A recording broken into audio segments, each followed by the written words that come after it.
Welcome to Dead Air Live on the Dead Air Full Spectrum channel. It is our Sunday night show, and I can feel the blood creeping down on the ceiling now. What? No, it's the spirits.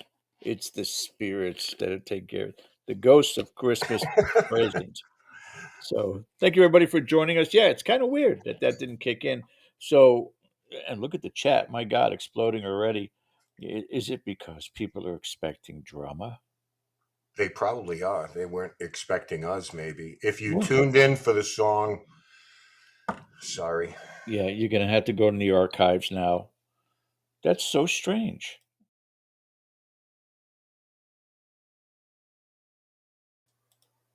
It was very strange. Huh. He That's a went in very there. important part. I'm blaming Cody. He went in there last week. I don't know what he did. Oh, well, yeah. You can't have the kids and have nice things at the same time. If it wasn't for the youngins helping us out, we wouldn't have a show to begin with. Amen to that. Let's check and see what's going on. Jonathan. Hi, Ken and George. Hello, Jonathan. How are you? Liz has a cat. Oh, a sad cat. Oh my. We're getting Jason. ready for our examination, our forensic autopsy. Paranormal girl. No music intro. That's all she watches this show for. That's it. I mean, and she's been clear about Our that. attendance just went down 40%. That's it. Yeah. George, what are you doing in there? Are you about ready to carve something up, or? I'm telling you. I did not get the memo that we were going to be carving anything up tonight. So It's that's the thumbnail. The thumbnail shows it right there. Half ah, of me is missing. Okay, we go. I could never get away with that. God, I don't know how we did this through the pandemic. That's just difficult. Yeah, That's we just don't need too to do much. that again. All right, And it so hangs welcome on your glasses. everyone. This is what Uh, happened. we got a little housework to do here. If y'all, who needs music when we have you two?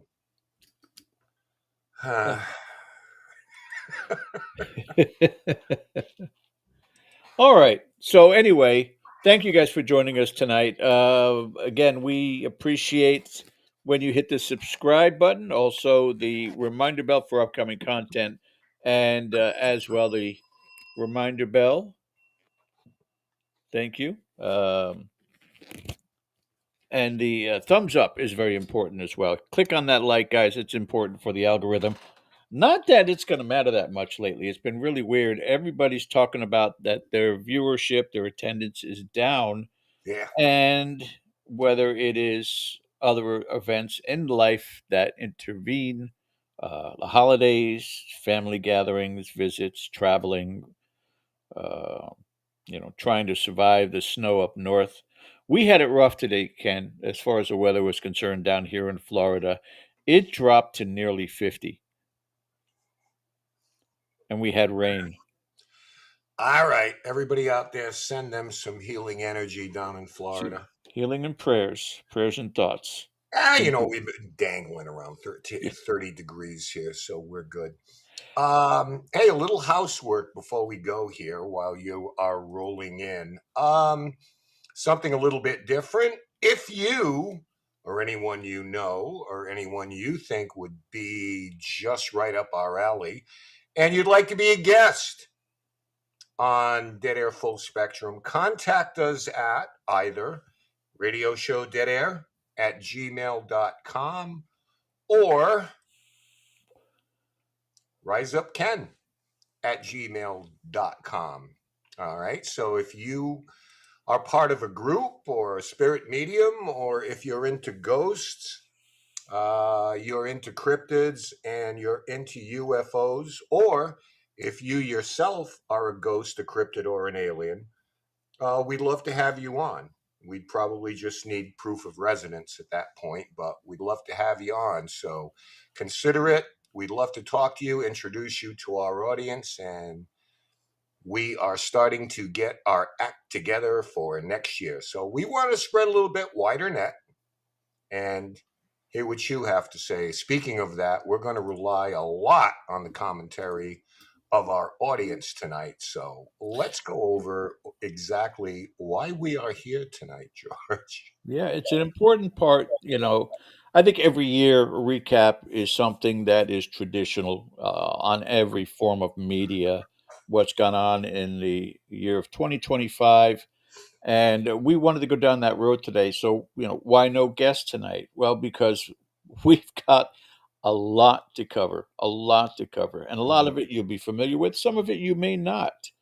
Some of it may be clips from prior shows this year that you didn't get a chance to check out. This may spark that interest for you to go back to the archives and listen to those shows. They're all fantastic. And the important part of it, more than anything else, is getting in before it starts getting crazy. We all know, you know, the date, December 7th, and there are more important things. And as a veteran myself, you think about the importance of this date in history. But we wanted to get a jump because we know historically towards the end of this month is everybody else doing the recap. So we wanted to jump on it now. It's not the last show of the year by any means. We still, we have a Christmas show that'll be coming up Yep. end of the new year with our entire family, hopefully, and and spending that time with those holidays with you guys. So again, thank you for being here. But how do we want to go about this, Ken? Because we've got, again, as I said, a lot to cover, a lot Yeah. of it based on our own channel, and a lot of it based on social media and the viral points that are in regard to the paranormal. So take it Yeah. away, sir. I think what we're trying to do is give you a little retrospective and at the same time revisit some of the things that were topical that went on in 2025. Show you a bit about some of the guests we've had on, some kind of lighthearted moments with the rest of the Dead Air family here and some of the people that we've had on and revisit that. And at the same time, touch on some of these subjects. So this is why you in chat, if you have questions or comments, we're going to get them up there tonight because we're considering you folks our guests. So if you have a thought, there are no wrong answers. Let's put it that way. All right, Brendan, this message is confusing. Is it Joseph's birthday or Sandy's birthday? Oh, I guess it's Sandy's. Sandy Andrews, happy birthday. Oh, yeah. Sandy, hi. Happy birthday to you. She even here? Oh, yeah, she's here. She's not out celebrating with us. It's not actually until tomorrow. Well, Yeah. that explains a lot. Oh, which is going to be an interesting event then, because Sandy is part of the experiment tomorrow night. Ken, you want to talk about that a little bit? Yeah, first I want to shout out to Deb DeRoos. Wait a minute. Let's get Deb up there. Hello, Deb. Been a long time no see. Thanks for dropping in tonight. This will be interesting. Kind of something right up your alley, I think. It's going to be, um, yeah, you know. All right, so tomorrow night, Carrie Hopper is going to join us along with David Sloan, who is the curator or the doll keeper of Robert the Doll. And on our Monday night town hall On for our Patreon. Patreons at 8 p.m. Eastern, we are going to do a remote viewing session. And Carrie Hopper, who has done this type of thing before, is going to lead some of our Patreons who have volunteered to do this on a little journey tomorrow to clear their minds and focus in and compare notes to see exactly what impressions they have that actually make the most sense. So I'm not sure, George, where David is going to be. Is he back down in Florida? Is he at East Yes, Martello? he will be in Florida. He will either be broadcasting from his home or the firehouse. He hasn't confirmed it yet. He will have the faux Robert the Doll, which appeared with him last time on our show, the one that he transferred the spirits so that they could be in the Fantasy Fest. So there are two connections that you guys can connect through. I'm not going to go into it too much because you're going to have to be there to experience it. Mhm. But you go through David's energies or the faux Robert the Doll energy, which I was told by David today was a she. I didn't even know that. Yeah, So we're going to. Roberta the Doll. We have a clip of that tonight, which was kind of a revelation. Want to jump in and acknowledge a couple of people. Erie Hall Ghost Boy, thank you for having me on. Much appreciated. Is that David? So with regards to tomorrow, we have already selected those that are going to be on screen with us during this remote view uh, presentation. That does not mean it is exclusive for those who are on screen. You can still join our Patreon family. It's only $3 a month. Go to patreon.com/Dead Air Paranormal, and you can still attend via the YouTube chat. It will not be broadcasted on YouTube. It'll be a private session. So only those who are present and accounted for tomorrow night at 8 p.m. Eastern will be able to participate.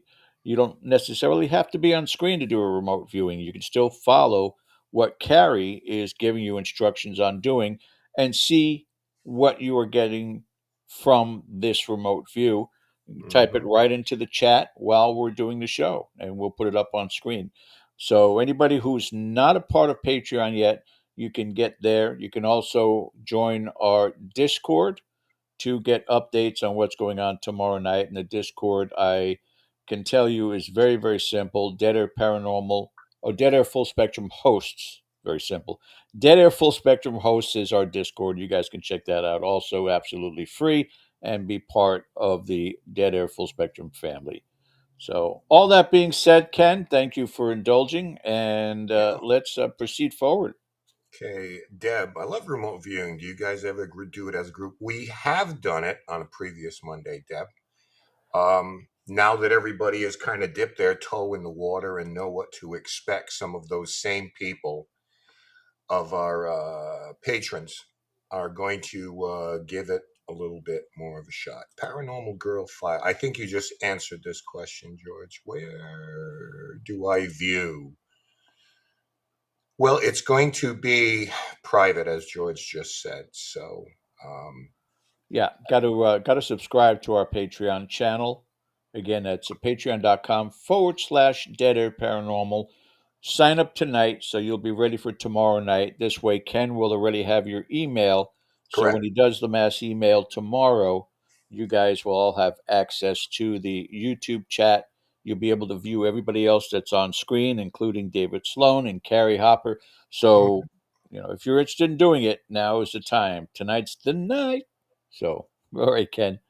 Yeah. Okay. So, what we kind of wanted to do is a little retrospective of last year. So, I guess we'll kind of ping pong this back and forth uh, in no particular order. But for me, I want to start off a little lighthearted. These are some of the things that typically we have on Dead Air. And one of the most fun things we do is, of course, every 3, maybe 4 months, we do a game show. And a lot of people are saying we should do one every week, but that's not going to happen. But so here's to give you a little bit of an It's idea. no fun for me. I get yelled at by the contestants. It's no fun for me. It's math skills. You got to like your math doesn't Hey, math, dude. hey, Your math doesn't math. because I'm using quantum math. Anyway, go ahead. Oh, it's that damn new math. Okay. But this is a little bit of an idea of the kind of things that we go through on a typical game show. So here you go. Lisa, Uh-oh. That's right. we That's went right. from Beetlejuice to this. Okay, can I have a moment? Like, I just need a minute. Wait a minute. Buy a vowel. Okay. Um, Come on All over. right. Come on Can we over. phone a friend and call Lisa Tanini? yeah. Right? Because Back Lisa to- Tanini knows all of them. Apparently, we want to call her Yeah. too. Can we Right? put her on screen? Like, what do we do here? What the? Again, John Wayne Gacy. That was rude. All right, Aaron. Let me see. Okay, Aaron and Carrie, your question. Okay. Here we go. It's the term for a witch's aid. Familiar. Poveglia Oh my God. Island in Italy is notorious for paranormal activity. Which of these has never been present on the island? Quarantine station, an asylum, a hospital, or a prison? Oof. I'm This Guess- takes a little deductive reasoning here. The Blair Witch Project. No, I'm kidding. John Wayne Beat- Gacy. Beetlejuice. I would like Beetlejuice. Beetlejuice back, Beetlejuice. please. If I say it 3 times, will the question come back? Robert the Doll. Robert the Doll. What do we got? D. What is it? D's D. D is correct. Thank God. Oh, my gosh. Okay, what I mean by that is which one of these is not like the other three? Yeah. At first, I was Right. like, well, a quarantine station and asylum, like one way, but then it was like, Yeah. no, all those are medical except a prison. A prison is not medical. Good job. Right, there you go. Good job. That's why the minute I was like, can we steal? Because I was like, I know. I'm gonna need a glass Very of good, wine very after good. this. This is too much. All Oh, right, see, you let's, should just join me. I've been drinking the whole time. And then they began yelling at me. Well, right. I see where you're going. You are basically putting me in a room with 4 women who get the giggles, but that's not all they get. Here's another example. My haunted dolls have a Lambo. No lie. What is Oh, that? really? Is that Poltergeist Barbie or something? We drive that Lambo around the neighborhood, and we wonder why the neighbors put up crosses in their windows facing our home. So I mean, listen. He's And- not Let haunted, them but do he's what they're going to cute. do. He's not haunted, but he's cute. I'll see that Oh, doll look and at- I'll raise does you he- Grogu. There he goes. Oh, his eyes. Hello. Oh, my God. He's so cute. Oh. Hello. Look at me talk to the doll. Yeah. Oh, you're so cute. Although if he starts doing this by himself, then we'll know he's haunted. Well, And then you call me up now that we're friends. / I Mhm. can be your enemy because I've been yelling at you for 2 hours. right. I love him. I'm Maybe obsessed. if we don't win, you'll be allowed to call her. Yeah, so it's like that, folks. So when you see game show, and we break it up pretty good. What do we got now, George? I think we got 4 different squads now, right? And yeah, now we are supposedly setting up for the next one, probably after the holidays, where it will be Cody and Satori versus Tej and her husband Mitch. Mm-hmm. And the winner of that will face the current champions, which are Aaron and Carrie. So So we got stay like tuned. it's like a league. Do you see why you got to subscribe, guys? Because the unknown is our future. That's it. We started this as just a lark, just sort of a one-off. What are you going to do? Let's do some trivia. Sometimes on Monday nights in the town hall, we do trivia, and that's well received too. We just like to break it up a little bit. And now this has become the Dead Air Game Show League. Yeah. With 4 teams, and it gets really bloodthirsty sometimes. I got to We tell you. we should get bowling shirts. I'd love a good bowling shirt. You know. All right, so let's bounce this back and forth. Again, if you have comments or something, we're going to try our best because we've got one eye in the studio. We've got one eye on comment section. If we're going to bounce this back and forth, Joe, where do you all want to go at this point? Oh. You got categories? No. We're not that organized. I have categories in my videos. I see a bunch of pictures down here that you put, Yeah. which are just kind of a little bit. Let me see where we are. You got any with haunted objects in there? Absolutely. But it's the only famous one, as you know. Okay. Well, all right. Well, let's turn our attention to one of the biggest pieces of conversation this year, and that's haunted objects. So on our show, speaking of David Sloan, everybody's heard about the Robert the Doll thing. You got to ask permission to take a photo. You have to apologize for him. And so this has been legend at this point, like a lot of these things are. A little, the mythology surrounding this particular doll. And David Sloan, who again is Robert's caretaker, who is a tremendous researcher, came up with a little something that shocked everybody. So, Robert the Doll fans, this is for you. One thing about his behavior in particular that I've always wondered about is, a lot of people that go and visit the museum, they claim they have all of these horrible things happen after their visit if they don't ask him permission for X, Y, and Z. My question for you is, like, as his caretaker, do you believe that that's actually Robert doing something, or is that like psychological effects of the people visiting being fearful of their behavior after the fact? I think it's both, and that's a Okay. great question. So what I believe happens, there's the little girl spirit inside of Robert the Doll, and I saw somebody mention in the comments earlier that they thought the angry nanny was a legend. The legend part is that there was an angry nanny who made Robert the Doll, and we found out he was a stife. But in my research, I was able to find out that the Ottos had a nanny named Emmeline Abbott, and looking at census records, I discovered that she lost a child sometime between 1900 and 1910, which is the time that Robert the Doll arrived. So what we think happened is the child died. The child was probably attracted to that magic in Robert the Doll because Jean Otto's father was a doctor. So the child, would have been brought to the Otto home when it was sick or ill or dying or whatever happened to it. So we think this child entered the doll. And then when people come to the museum and see the doll, when they're disrespectful, when they flip the doll off or stick out their tongue and do things like that, it hurts the child's feelings. My Now, question I is, want to see if I can't get this on screen or not. That particular clip you just played, and I also put that on our TikTok channel. And the interesting part behind it, this is not going to work. I know it's not going to work. It just doesn't have it. Let me try something very, very quickly. Please bear with me. Talk amongst yourselves, but I want to get rid of. so Robert may be, no disrespect, a Roberta. Because we talked Yes. about that, George. We can see you. All right. So you probably can't see. You see all the hearts, 3.7 thousand views, and the majority of the side comments. Sorry, Robert. Robert, sorry for not asking permission. Sorry, Robert. It just kept going and going and going. And I'm like, did you not even look at the top? Right. He described it and he said, no, that's not necessary.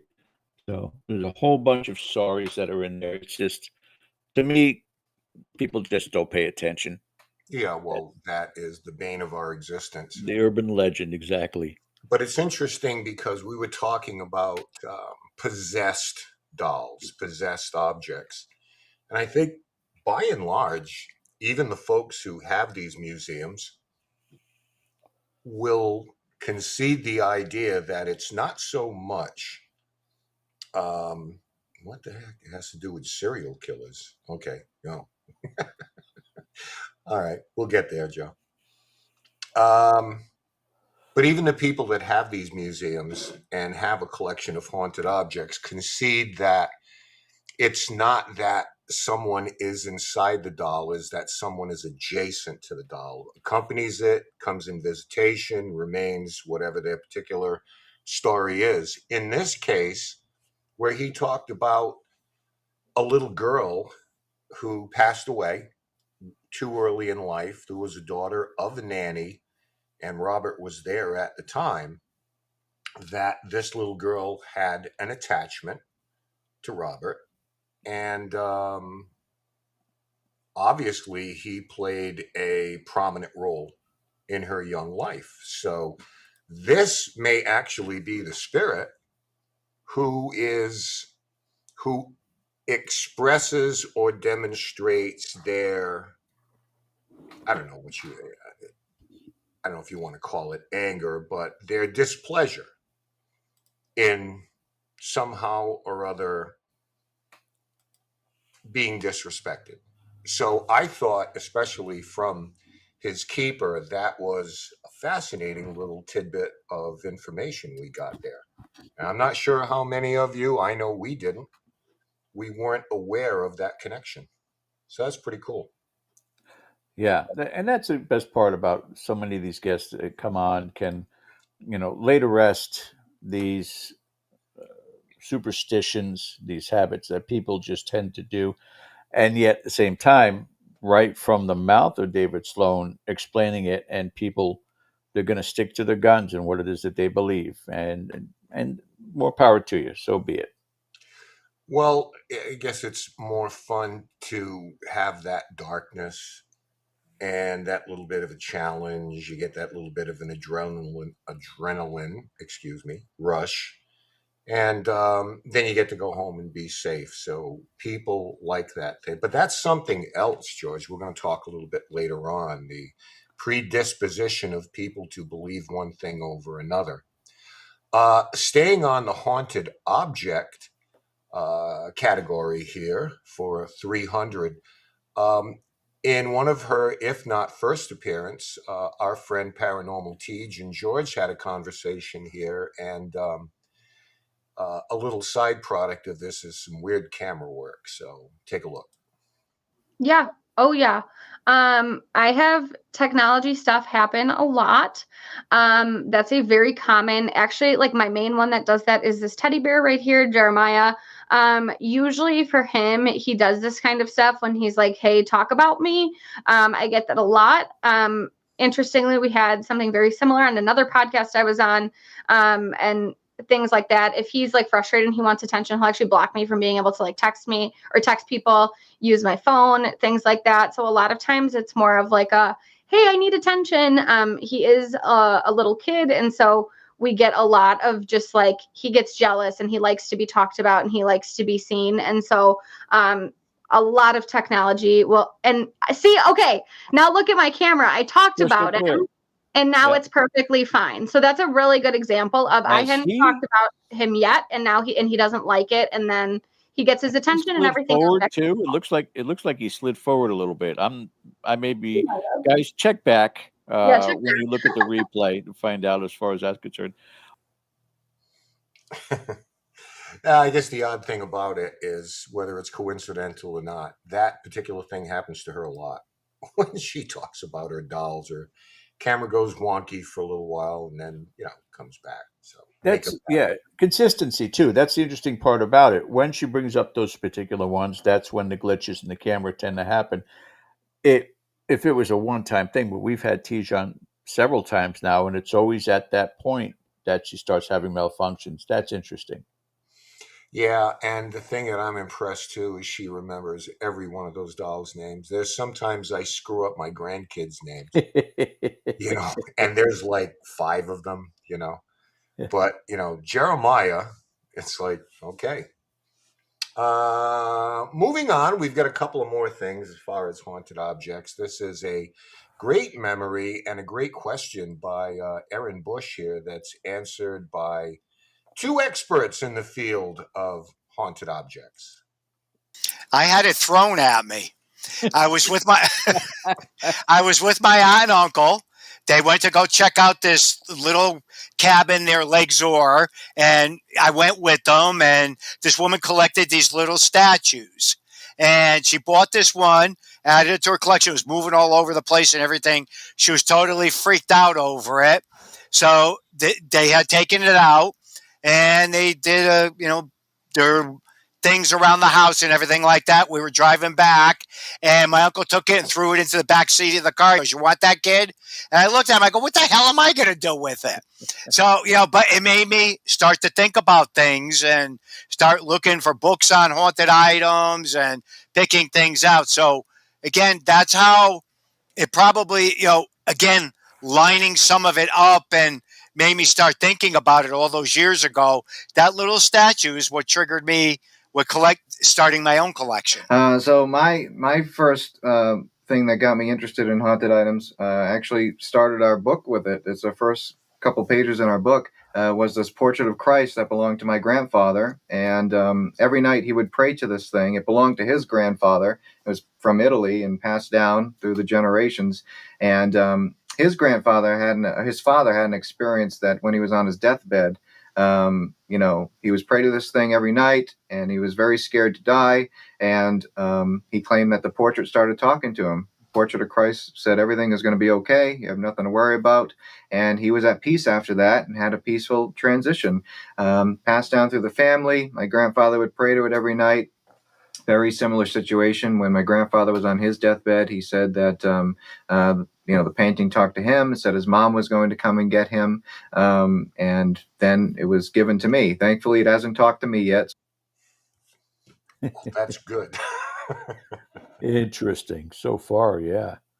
So, Especially all the things John, Freddie went who through. has, I mean, quite a collection, the first item he ever got was something that was thrown at him. You learn something new every day. Absolutely.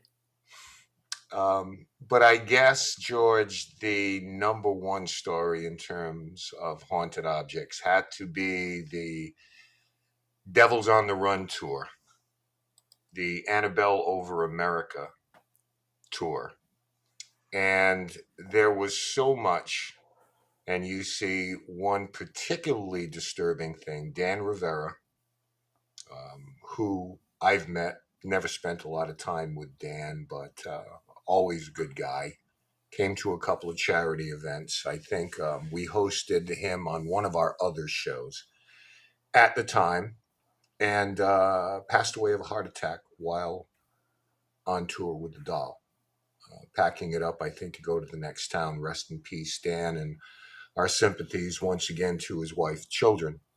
But immediately people ran toward the low-hanging fruit here, that somehow his association with this object was in large part responsible for his death. And I think that most sane people absolutely rejected that, and in some cases condemned it, and rightfully so, because I think it disrespects him and his life when you immediately go toward this dark thing. And we saw it happen with so many other people. We saw it happen with the Constantinos.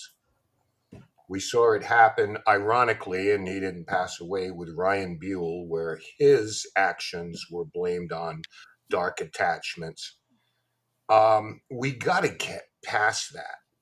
And I know that it's a fool's errand to even try to talk people down from it, because that's what they want to believe. I just can't get it through my head why people want to embrace that, even though there's 100 people telling him, please stop, please stop. He's left behind a family. I think Dan was only 53. Okay, don't do that. And I understand Annabelle and the Warrens and Ness. Yeah, I understand all of that. But this was, in a word, it was really kind of pathetic to have to listen to that. Well, it's unfortunately it's the nature of the beast. It's the nature of the field that we're in, and I guarantee you, if it has not happened already, because you and I are of the same ilk. A lot of the times, we don't search the internet for people doing paranormal investigations, and certainly not for the ones that are doing it for the showmanship aspect of this field. But I can guarantee you, whether it's been at the Warren House or anywhere else, that people have, whether a spirit box device or an obelisk or a flashlight session or a K2 session, tried to communicate with Dan and said, can you spell out what it was that did this? And, oh, I heard Annabelle, or, oh, it spelled out the letter A, it must mean Annabelle. And they'll just run with it and run with it and run with it. And, Ken and I are huge proponents of the fact that we still don't know what we're communicating with. We still have no idea whether or not we're manifesting the bulk of what this is that's going on. So, if your thought process or a group's thought process is let's focus on that Dan was killed by Annabelle, then maybe we'll get manifestations and the answers that we are looking for. So, but it's still, again, you have to separate the two. Science, medical science in this case, have determined what his cause of death was. He had heart complications. But people will jump to, well, how did he get the heart complications? It might not have been his diet. It might not have been genetics. It must have been Annabelle. And Well, that's there were prior health issues. There were sure. existing things in the Yeah. past. The bigger point in this is that you are absolutely entitled to think whatever you want to think. We're not throwing stones at you. If you believe deeply in this stuff, you're entitled to do that. But in some cases, I mean, we can take a half an hour after somebody's passing to just reflect back before we start jumping immediately into the dark realms of the paranormal. We are just so inundated with that, and we grow tired of it. I mean, we enjoy having people that are into demonology. Of course, John is, I mean, very good friend of ours. But there's this dark aspect of that. We don't think that we recognize it draws views and attention, but we would have to really put on an act if we were going to embrace that. And I'm For the glad most a lot of people did feel the same way and spoke up. But I mean, you can just let things out of respect, As well, soon as 3 minutes after it was announced, people yeah. were Oh, yeah. Oh, yeah. It lining up. went, it was a wildfire, Yeah. But that's, again, a lot of that is just speculation, too much speculation, in my opinion. Where in a case with you, Ken, is when you pass, I am totally blaming that on Cody and Satori. Not for anything spiritual, it's just the stress they put you through. I've known Cody now for 12 years. When he was 17, I had a full head of hair. Just so we're clear on that. There you go, ladies and gentlemen. Proof I'm just saying. is in I'm the just saying. hairline. Okay. Between him and my wife and my two sons, they did a number on me, dude. I have one more thing to get into here. Speaking of this, and that is a show where we hosted the Kling brothers, Mhm. who were in a paranormal jihad with some of the people from Nesper, which was the group the Warren founded, um, over this Annabelle tour. And it seems like years ago that this happened, but this was in 2025, and we had reached out to them.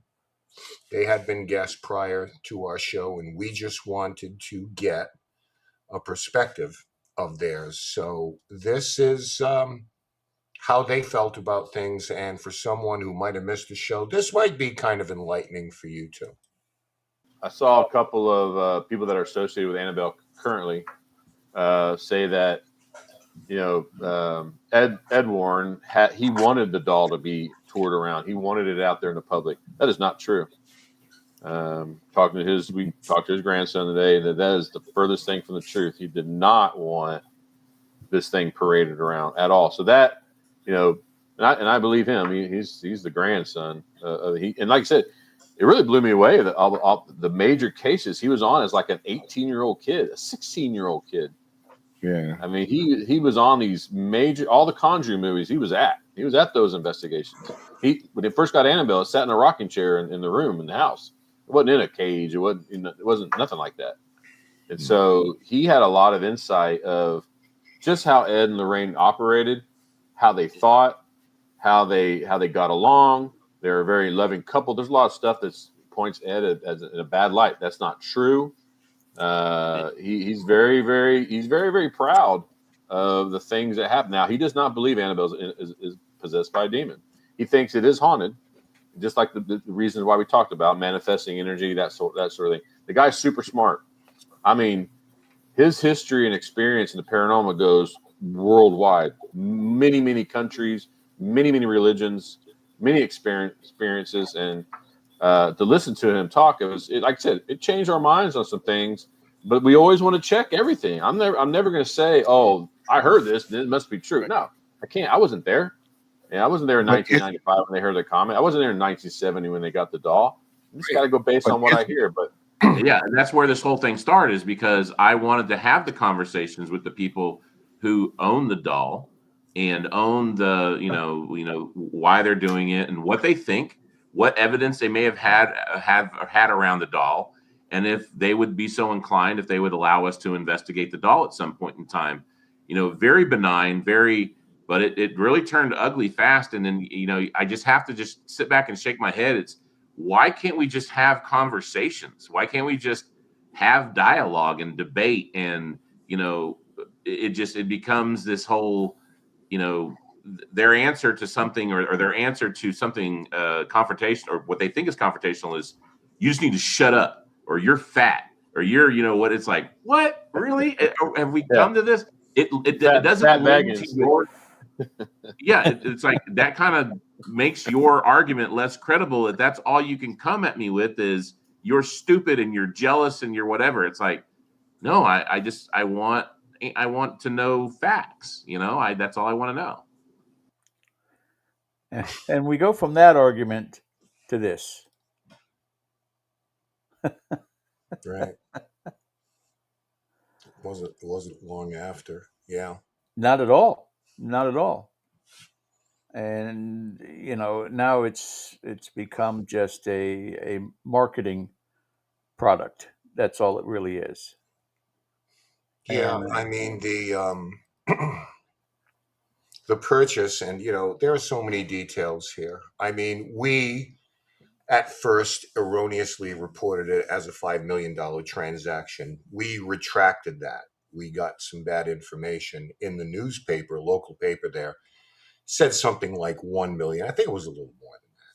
But there's so many nuances to it, George. You have the 5-year lease of the objects. You have them at some point, or currently, looking for another location because it's very small, and they're looking to have more parking, which is something they can't do in that residential area, which is one of the reasons the Warrens had to stop giving tours, because they live at the end of a street in a cul-de-sac. There are neighbors, and you know cars coming and going in a quiet neighborhood. Anyway, whatever the local ordinances was, or maybe they were just playing nice with the neighbors. Good on them. But as predicted, they're trying to find a bigger place, and this is from their mouths, not mine. It's not speculation.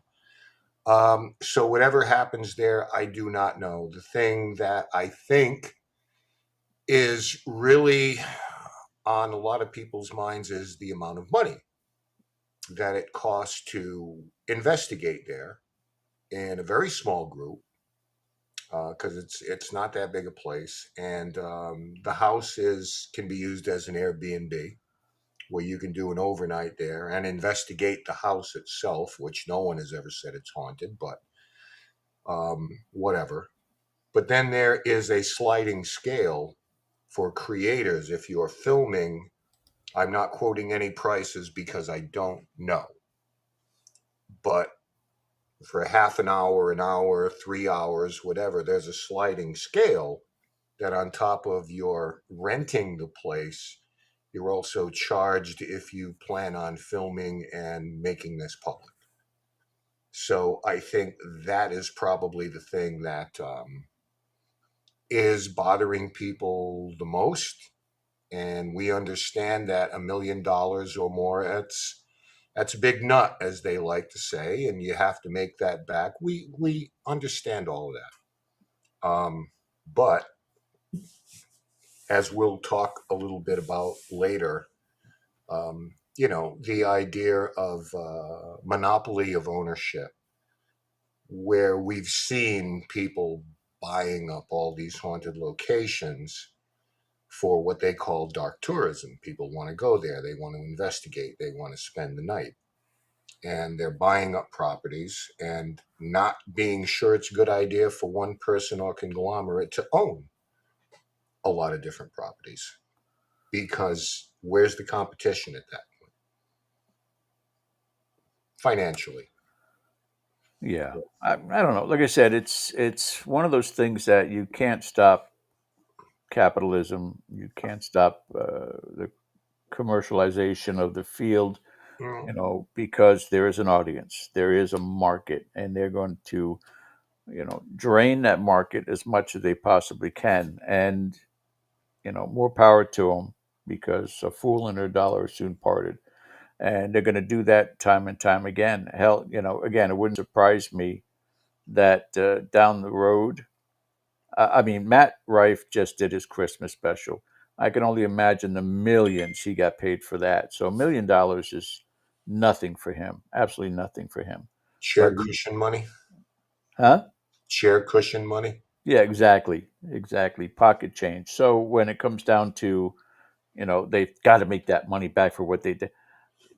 It's not going to be high on their priority list. He's right now he's the hottest ticket that's out there, and Hmm. so for what that does right now, I think Elton Castille is probably more so embedded in that, and what it's going to be potentially for the field. And again, we don't know. Only time will tell. It's been only a short amount of time since this sale, since this purchase. So all we can do is wait to see what the future holds. But again, we talked about how we're going to break things down, sort of like an autopsy tonight, and that's one of the things that we have to. It's a cancer, if you want to talk medically. The greed and the people who are obsessed with that part of the field, as you said, the dark tours, that is always going to be something of existence. And Hmm. it is, and I've come across these people, you've come across these people in our chat, and people watching post show come across the ones that are hoping that they get a chance to get attacked or possessed. Mm. And Well, that'll never escape this field. There's just people out there that are like that. it's whatever the market will bear at the end of the day, right? If someone wants to pay four figures to go and they maybe split it up X number of ways and they really want to do it, it is their disposable income. They have a right to go. My understanding is to date, as of the airing of this show, the people involved have done a pretty good job with the house and honoring the Warrens and respecting the property, the home, the museum. Um, I have not heard, other than people who maybe can't afford it, I haven't heard a discouraging word as far as how they've treated the location. I mean, I don't have any inside information. I don't think many people do, but Well, Tish we'll talked see. about how it was that they weren't getting a real tour or background of anything in that place, including Annabelle. Well, I think that the only thing I heard from some people who have been in the initial wave of people is they don't get the time in the museum that they would hope um, to do investigations. And clearly that's by design, but I don't know why. If it's like we don't, there's too much malevolence here. We don't want you to spend that much time.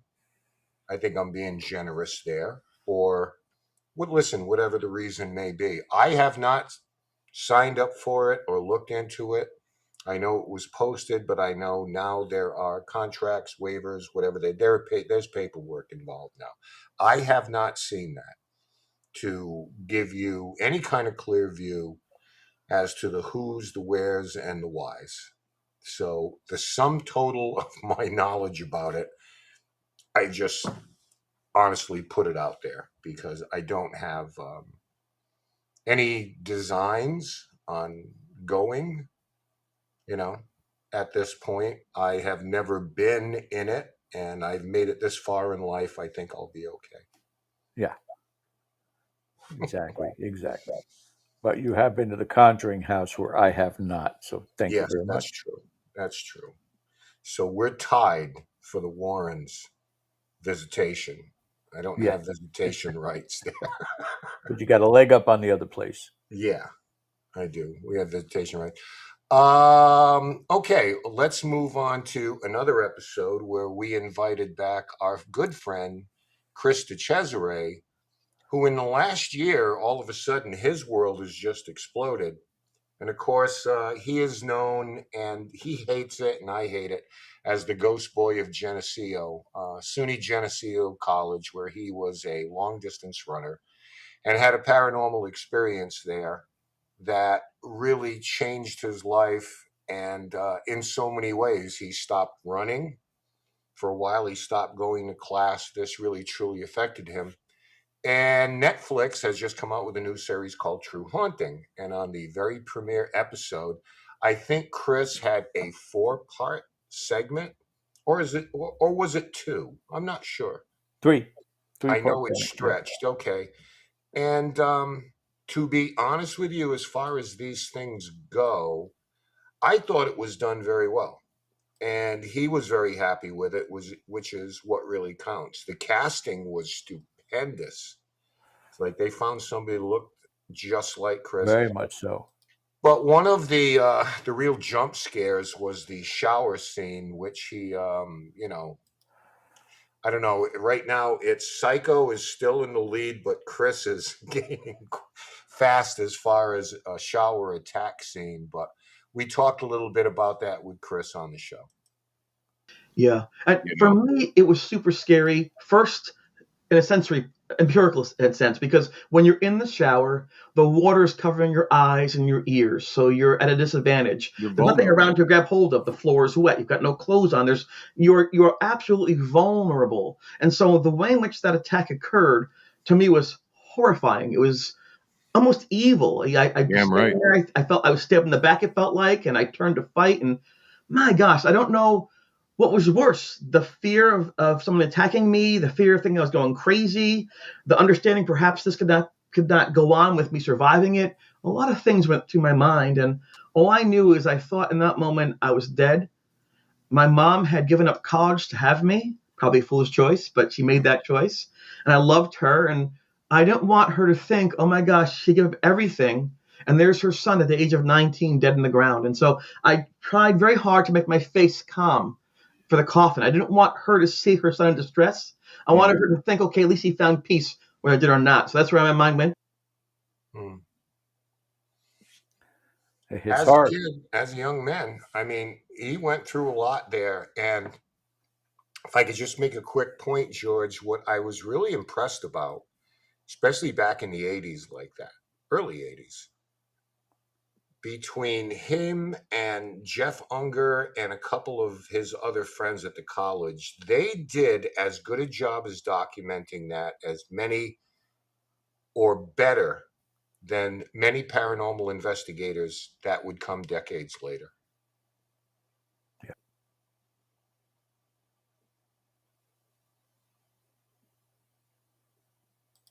Yeah. Okay, that's it. Yeah, Um, he's a genuine individual, and we both can probably speak on our own experiences and the things that have stayed with us over the years. Nothing compares to that firsthand attack. I mean, even to this day, and again that they're doing specials on Netflix about it tells you right there that it's a legitimate haunt, and it is something that is terrifying to write about, re-experience over and over again. And I'm sure that Chris does everything in his power to detract or distract from that, so that it's not something he's got on his mind on a regular basis, because that would be torment as far as I'm concerned. yeah. Well, it's something he's carried around and he made clear on that show. It's when he always tucked his kids in, or his granddaughter, he reads stories about princesses, and he kind of stays away from that because I think he knows what it's like to be young and have this thrust on you when you didn't ask for it. I mean, he didn't sign up for it. Right. So I'm not sure what that's like. I don't remember any. I mean, I don't remember a time I didn't have an interest in this, but I never had anything hoisted upon me, I should say. It's kind of what I signed up for, So I think that there's a distinct difference in that, and we have to honor that. Oh yeah, and again, how many testimonies have we heard over the years, in person or through social media? People who just going about their normal routine, going to work or being at home, and having these occurrences, not asking for it, not inviting it, not reaching out to it, and it just happening for them, and it is a lifelong life changer because you now experience the paranormal and you know that there is something there. However, it's happening, it's certainly something that you can't just simply dismiss when you have that experience firsthand. Yeah, and like I say, it stayed with him now for 40 years. So, um, Now we got a lot to cover, Ken, and we're up at the top of the hour. So why this is a good time to take a break, and then when we come back, we will continue on this discussion and our dissection of the paranormal in 2025. So you guys stay with us for sure. We'll be back on the other side with a lot more to talk about. You were watching Dead Air Live on the Dead Air Full Spectrum channel. We'll be back right after these messages. what happens if our commercial doesn't work? Then we're going to have to do something about product placement. Okay, then I say we both get out of our chair and play some elevator music. Let's find out.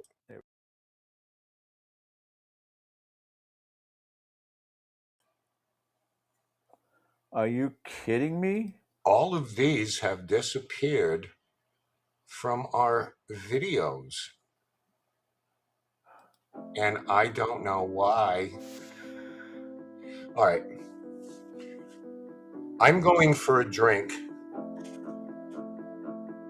George will be there. George is going to dissect a vampire.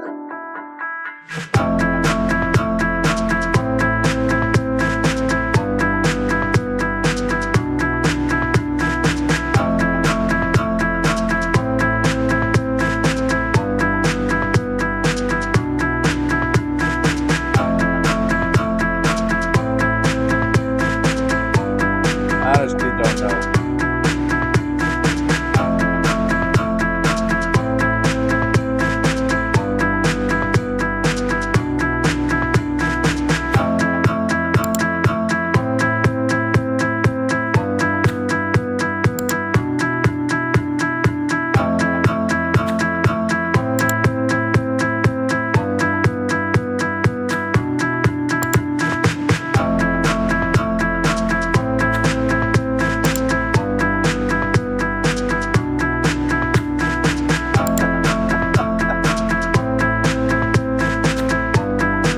And the like and subscribe won't stop.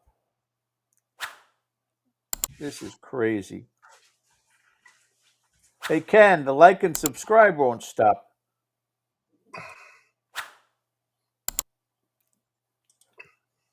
Better? Better. What'd you do?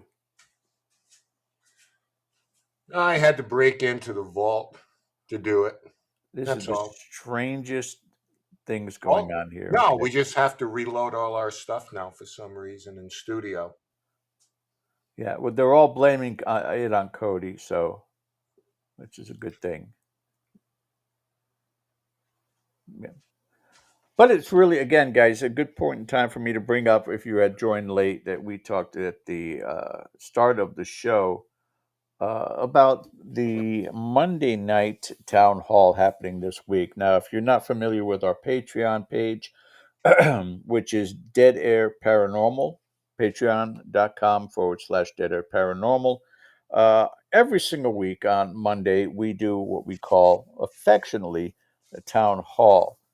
And is that really a town hall? No, it's a gathering of all of us, meaning the hosts and the fans, the subscribers to the channel, who gather together all on screen at the same time. Yeah, both sides can, please, if you I'm can. going to just hit it with a hammer. That's normally how I fix things.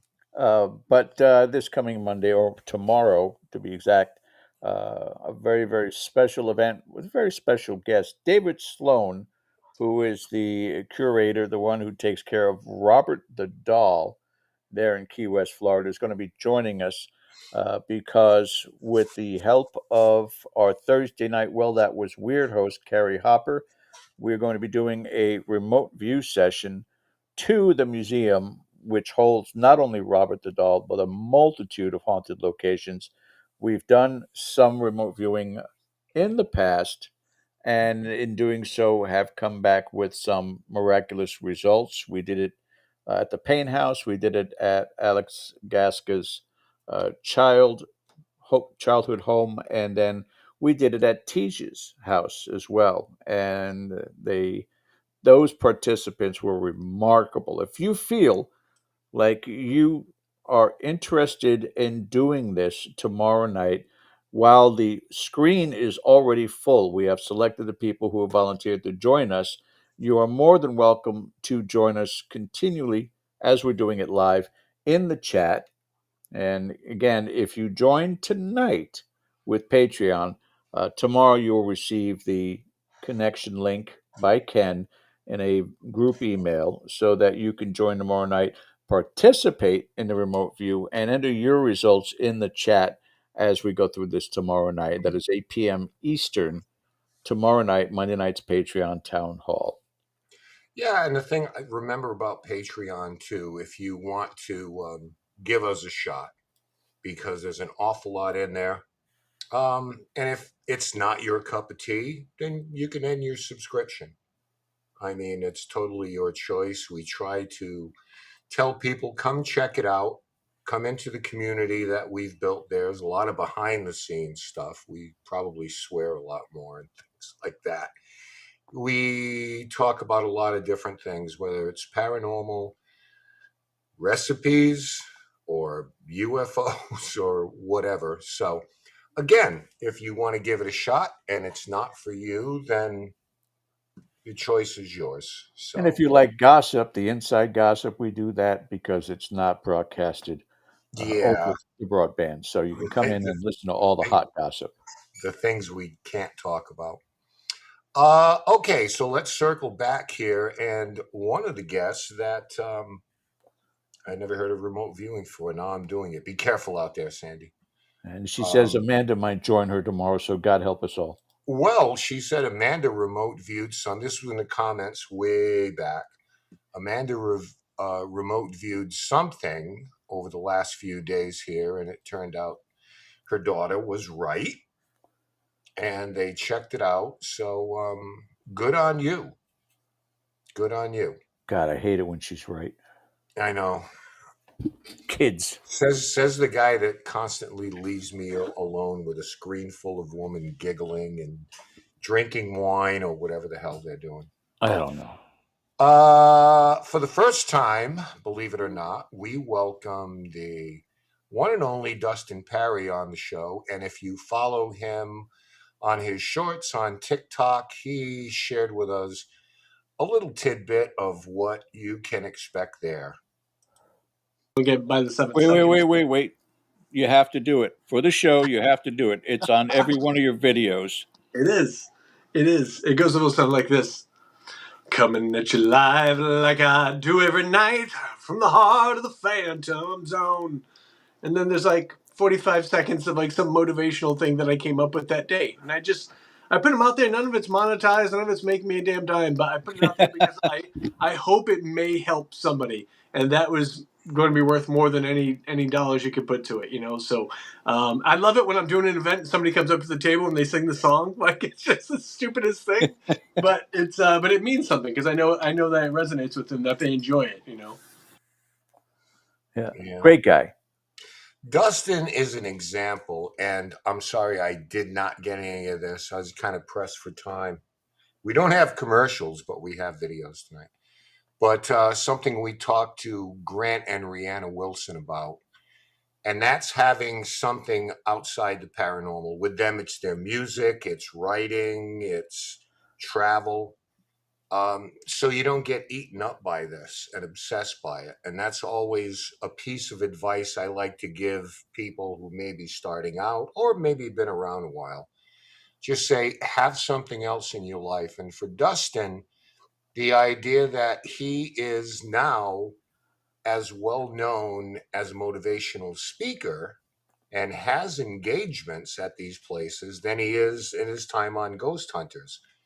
And that is, I mean, he doesn't need me or you to be, but I'm proud of him Yeah. for doing that, for having something else that he can connect with people other than, going into a haunted house. There's a long time saying, I'm just here to help people.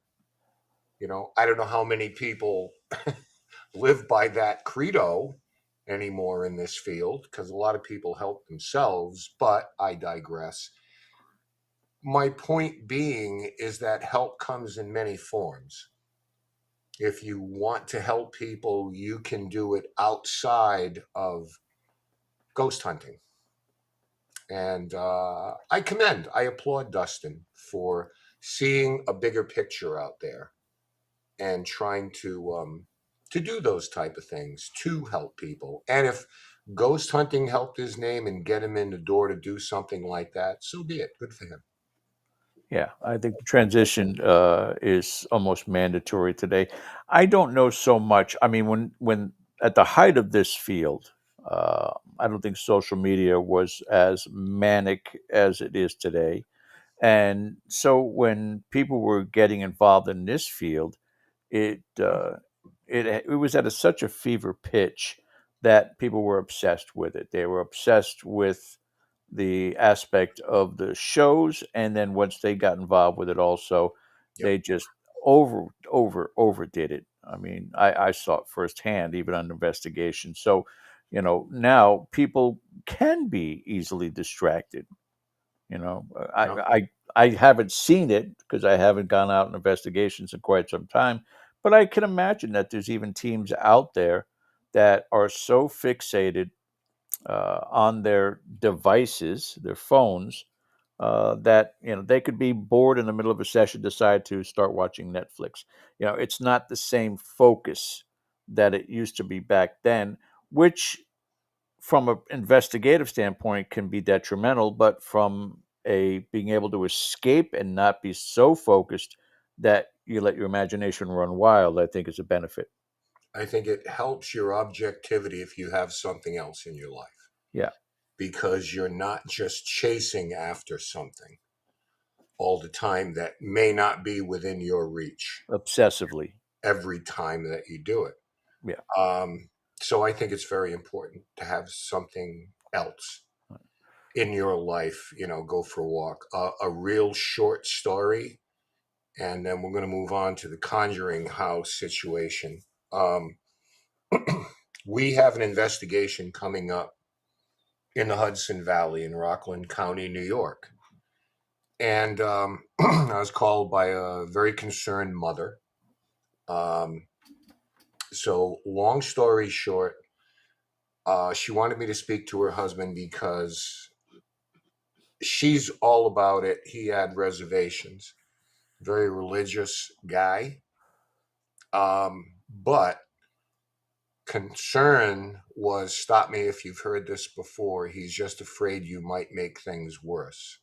We hear that all the time. And that's usually the husband, or, I would just as soon you say you don't want me in your house. If that's the case, you don't have to give me but he may have honestly believed that. So I had a short conversation with him, and he admittedly said, I watch these things on TV and YouTube investigations, And he sees what goes on there because everything's malevolent and evil, and because it's very much a performance art. Uphill battle. So this is something I've been saying, oh God, on this show since I think the first show. The yin and yang of media. Yes, people are less reticent to talk about it now openly. The yang is there is an incredibly unrealistic look or insight into what it is we actually do. And that is an impediment for this kind of thing. And I let them know, I said, look, I am not kicking you. If you don't want this type of thing, maybe we can have a conversation by phone. You know, we don't have to drive 3 hours to New York, okay? If you just want someone to tell about this for counsel, I'm willing to do that. I'm not going to talk you into letting us into your house. That ain't my thing, because we're not putting it on anything. We're not filming it for public consumption. We're not wired like that. Eventually, they agreed that this would be the way they want to proceed. There are small children involved, the whole story. I mean, they're a 2-year-old and a 4-year-old. And so this is something that this is what we were built to do. We have YouTube and we do our things publicly, but at the heart of it, when we were formed, oh my God, almost 17, 18 years ago, this is what we were built to do. We were built to go into situations like this and just try to counsel people and find out what was going on there. But it's an example of what a lot of people think out there now because they're consuming this stuff. And some of the people that do this, I'm sure they're the nicest people in the world, but they act like clowns. If I've been in 1,000 places or hundreds like these people have, and I hear a noise and I absolutely lose my mind, I'm either BSing somebody or I don't belong there. I mean, if I've been to 500 locations and I hear, and I just scream and run around, and so don't tell me it's not performance art. Because if you're not that steady at this point, I don't know what to tell you. That's about as harsh as I want to be with anybody, because you live your life and do what you want. But, you know, when I have to clean that up, well, I saw on TV that they did this, and I'm just, it really takes a lot of patience to not go, what the, you know what I mean? But to just understand and talk them through it, you know, and not be a jerk about it. But it gets in the way sometimes. So, all right, George, here we go. The moment we've all been waiting for. A story that just seems to never end, and that is the Conjuring House here in Harrisville, Rhode Island. If none of you were heard, no, Matt Rife did not buy the house. Mark yourself safe from Matt Rife buying the Conjuring House. That has not happened. What happened is his partner, Elton Castee, bought the banknote from the bank who held it. And this happens all the time. When we're saying auction was canceled because the note was purchased. So it's not a mystery anymore. It's Elton Castee who bought the note. I am going to give you an opinion. Okay. My opinion is that probably an entity was created to purchase that note. Another entity would be created, or an existing one, to make the purchase. It sounds to me like someone thought this would be the way in. If I own the note, it makes the potential sale to me easier. That's just me talking. But it smells that way, that this was the plan to do this. especially after saying, no, it wasn't me that bought it. And then, yeah, okay, I bought it. But it's not my money, so it's not really my problem. All I do know is we are supporting Jason Hawes's efforts to purchase it for a lot of different reasons. But here is a primer in terms of what this is about. And how about if we hear from Jason himself for a couple of minutes? Hello, Jay. Well, listening to you guys, and I think, Jen, I think the best part about that is I don't want to own the damn house. So I love it, but I've never wanted to own it. And, and it's never been about me owning it. It's about all of us taking care of it. And I think that's what it comes down to. That's the importance of this whole thing is it's never been about, oh, it's going to be Jason Hawes's. No, it's trying to make it for everybody. I want everybody to be able to experience it. All those who couldn't through the last so many years or wouldn't be able to if we didn't step in and do this. Well, I think there's a big difference on what it means to me or what it means to me now and what it meant to me in the past. So I think we need to take that into consideration. In the past, it was an interesting property with an interesting history and seemed to have some activity going on. I investigated it and so forth. What it means to me now is something 100% different. Now it means everything to me because my goal is to save this, is to step in. And Andrea made a plea. I voiced up, and then everybody out there stepped up behind me. And, so this whole thing is about saving this property, especially for Andrea, but it's about saving this property for everybody. And also the only way to do that is by making sure, and that's why I created the GoFundMe. It's about bringing the community together. Could I go and sit there and bid against people and everything else? Yes. But the thing is, where I'm in my life, I don't want to do that because, that's my retirement. That's all this other stuff. So if we can do this as a community, which we're doing, then it opens the door for the other 80% who couldn't go there over the last so many years, or the 80% who wouldn't be able to go there if we didn't do this. So it means everything to me because when it comes down to it, I've spent 20 something years on TV and everything else on the road. And, I've been investigating the paranormal for 30 plus years. So this isn't something I just did for television, and I do it off of television as well. This is a field I love. And if my legacy can be that I stepped up and I helped make this happen for all the communities, all the people out there, damn, that's good enough for me. And I mean, Jason's been consistent in his message. So Mary Beth said, who bought it? No one's bought the house yet. We're talking about the bank note. The bank note is not ownership of the house. Okay, so just so we try to be clear on that. No one owns the house yet. If it's purchased, it'll have to be purchased from the person who owns the bank note. And that's it. And it's almost as if, again, as we were talking about numbers, viewership for the holidays, how it's affecting us.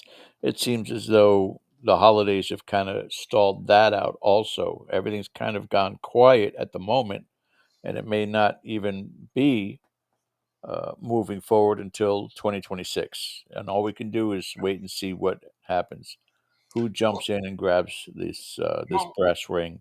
These things have a way of leveling off, George. There's the initial support, which was, don't get me wrong, it was remarkable.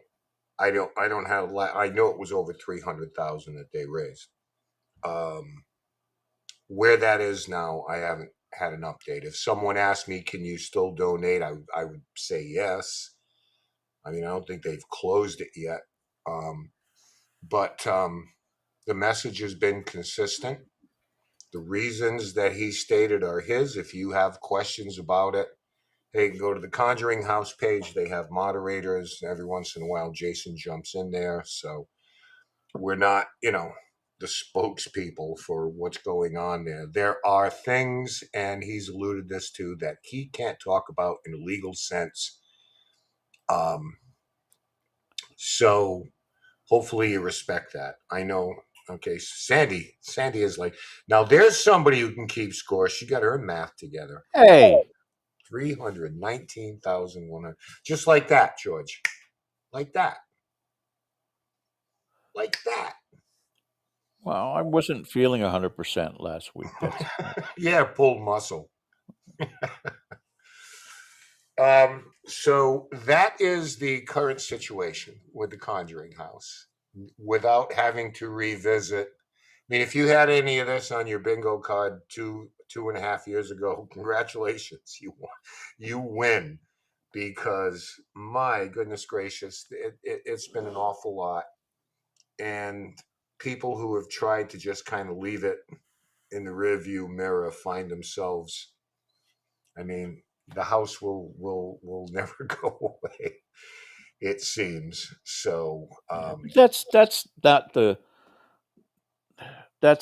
total encompassment of what we've done over this last year and the guests that we've had on the show, and certainly not the only aspect that was newsworthy in the field this year. Ken, what else have we got?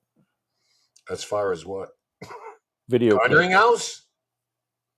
No, outside of that, video clips. That's it? We talked it into exhaustion. No, you have. I haven't. You're exhausted. Please proceed. All right. Well, just a little something for everybody here, real quick. In that same show, we had Andrea join us, so we thought you might want to just hear from her. 2, 3. Happy Happy birthday to you. Oh my God, your birthday to you. Happy birthday, dear Andrea. Happy birthday to you. Reed, you will never make it on Vegas Strip. I gotta say, you guys touch my heart, and I hope all of you keep your day jobs. Because you are not the paranormal choir that I was hoping for. Well, that's why I was just thinking That's in my actually head. I good didn't advice, sing Andy. Thank you. I'm going to take that advice. Thank you very much. Okay, you know what would make me happier than anything? If everybody in the entire paranormal world would chip in a few bucks so that the farm, the Hawes family, Jason, deserves the farm. In my heart of hearts, I believe this. But more importantly, the farm deserves Jason. Okay. You're So here. a little update. I mean, Andrea is undergoing treatment, and as you'd expect, I mean, it's a process. It's the next journey that she's on, but we do hear from her, which is always good news, and getting some positive feedback from her doctors or oncologists. So keep her in your thoughts. Yeah, she keeps going. God bless her. And, again, she has become an integral part of this field, an integral part of our lives. And finding a point in time where, with everything else that's going on in her life, to still care about this farmhouse is just a testament to who she is as a person. And again, there's so much that we try to do within this field, but here again, we are facing a lot of opposing forces that are out there, capitalistic forces. So, all we can do is hope that the righteousness falls on our side when it all is said and done. Yeah. Well, real life tends to intrude once in a while, doesn't it? There is something bigger than just this, and there's more to it just that. The next thing I want to talk about is we did have one live event this year, and it was from the Alley Theater. Yay. And we did a what I think is a pretty cool experiment. And some of you have heard about this before, but we're going to play it for you because I think it was pretty remarkable. Cody and Story's method is what we're talking about. And they were on stage at the theater. Julie had come up with an idea that I'd like to write a question on a big pad and see if a spirit comes through, if that possible, they can read this. Now, we didn't know what she was going to write until we saw it. She held it so we could see it. They could not see it. I've said this before, and if anybody thinks I'm joking around, then the hell with you. But I will again swear on my grandkids' lives that they did not know what was going to be written on this. That's the most I can give you. Okay, because I'm not wired that way. That stuff means something to me. But this is what happened in the theater. The question you'll see is, who's the owner of this theater? And this was a first, and I'm glad that a lot of you got to see it. Yeah, it's 8:49 right now. You take us to break. It'll be about 7, 8 minutes. A, B, C, D, Is that good? E, F, All right. A, B, C, D, E, F, G, H, I, J, K, L, M, Yeah. N, Everybody else that O, was supposed to join us tonight, they're sick. Everybody's getting sick again. A, B, C, D, F, O, A, B, C, C, A, B, C, D, E, Yes, Yeah. sir. F, G, H, I, J, K, L, M, N, O, P, Q, R, S, T, U. Focus? You need to focus. Okay. Do you need a second? We can wait right here while you take a second.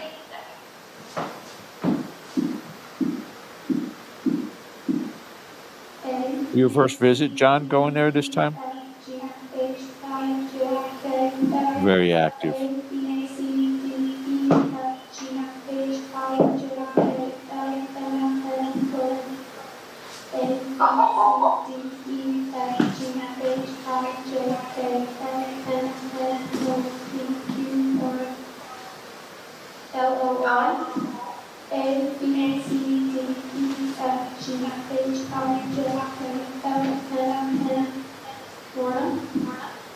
Lorna Burnett was the owner of the theater. Was that the question? Yes, you can look at it. Yep. Who's the owner of the theater? We can do it, Claire! We can do it, thank you!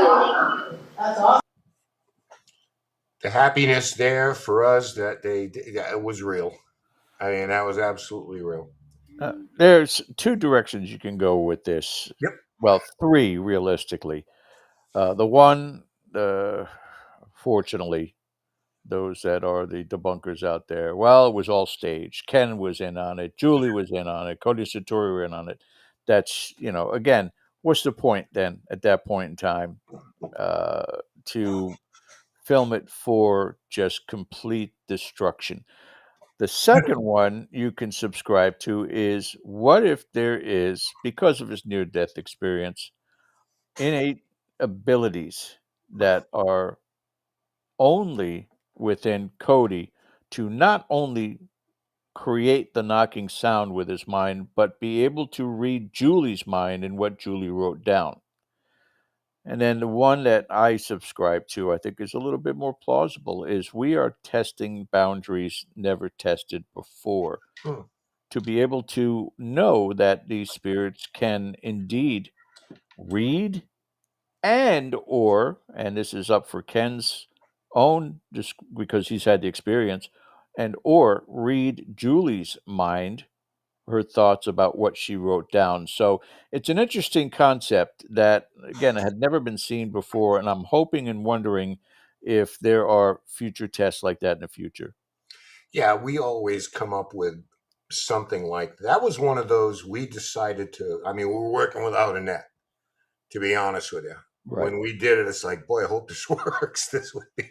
We didn't know, but they were game for it. It's like, yeah, let's try this. the longer clip, and it's archived. If you want to go back on our page, the under the Dead Air playlist, the entire investigation's there. The precursor to this was that Julie was standing in a corner and there was a conversation prior to the answer. And this spirit, her name is Blanche, God bless her, she kept saying it was blurry, and Julie started getting closer. She says, still blurry, started getting closer. Still blurry, started getting closer.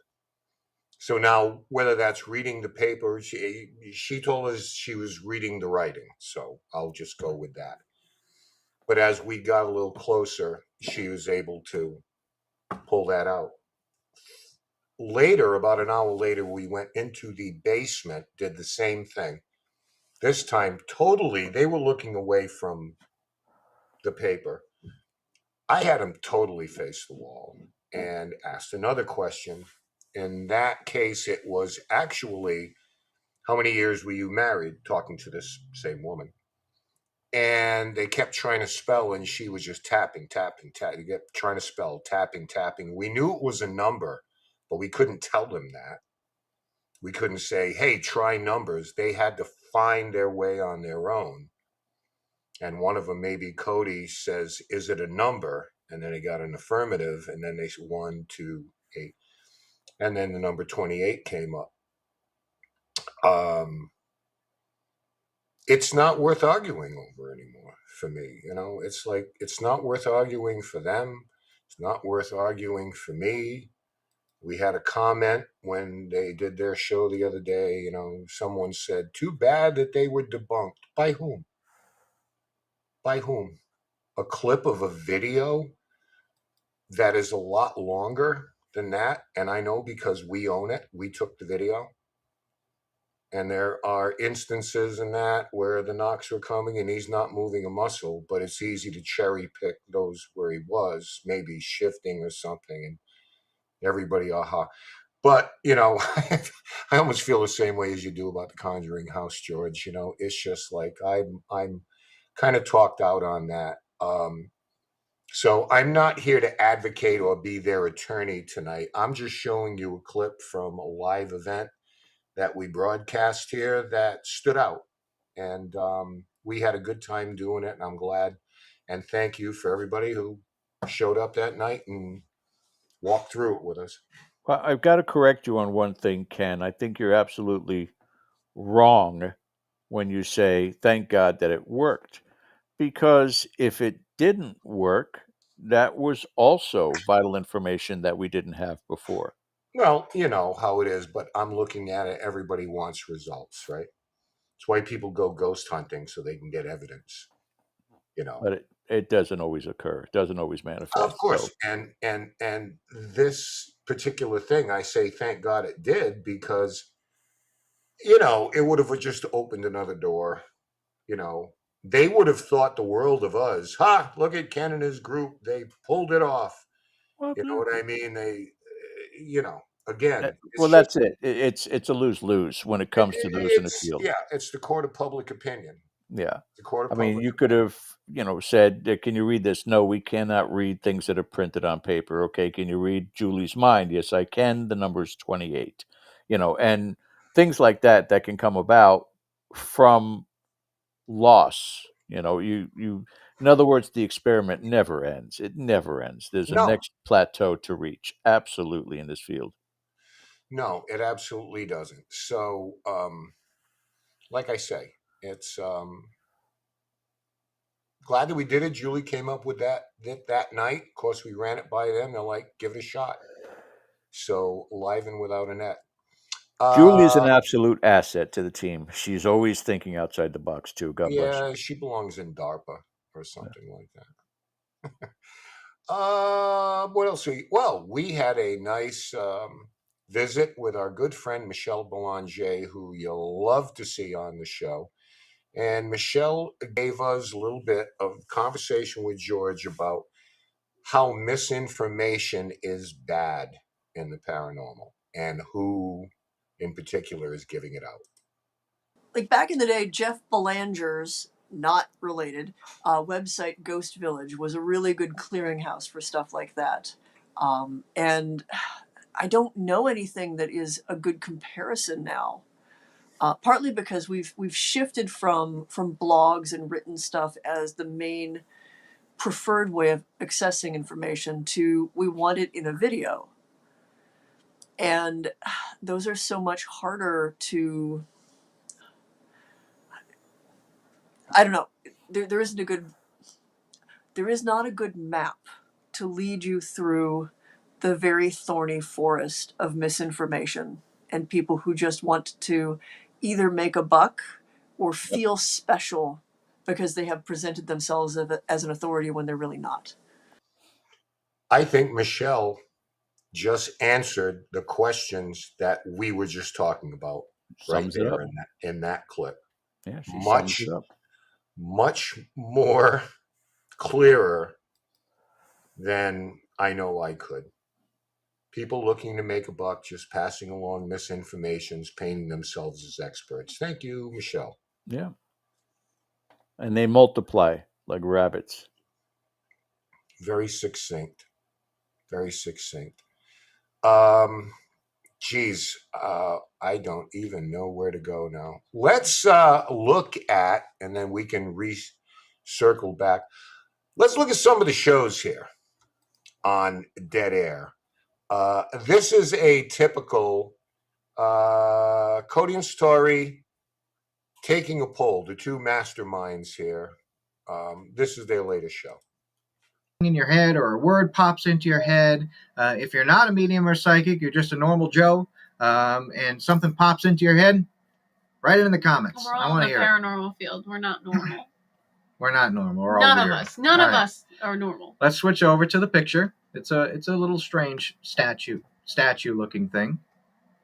There it is. And then in a second, I'm going to pop up a poll.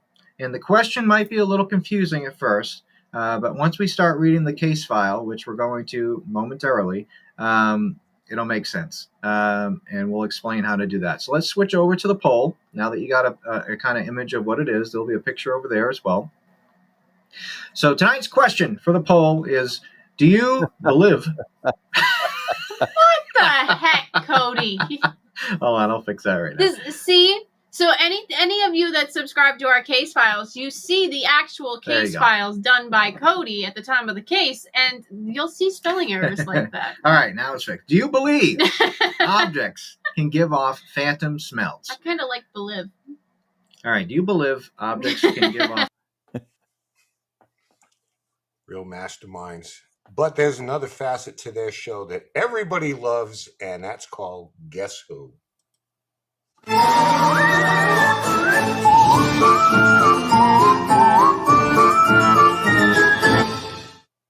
All right. So if you don't know this segment, we have these fun little paddles here, and they say me and then our pronouns. And what we're going to do is take some of your questions that you've sent in to us, as well as some fun ones we found along the way, and ask them, and we'll see who's most or least likely to. And if you have any questions in the chat or you want to answer them yourself, feel free to do that. Okay. So the first one is, who's most likely to provoke a spirit? Intentionally, 1, 2, 3. I think it's like we wouldn't. I feel like we wouldn't intentionally provoke a spirit. I would if I don't think you like because not I like think a nice like, spirit. No, I don't think If you would there's- provoke. If there's an a-hole spirit that's there and Okay, bothering no, us, then no, I'm going to that's say I something think back. I think that's different. I think that's arguing with the spirit.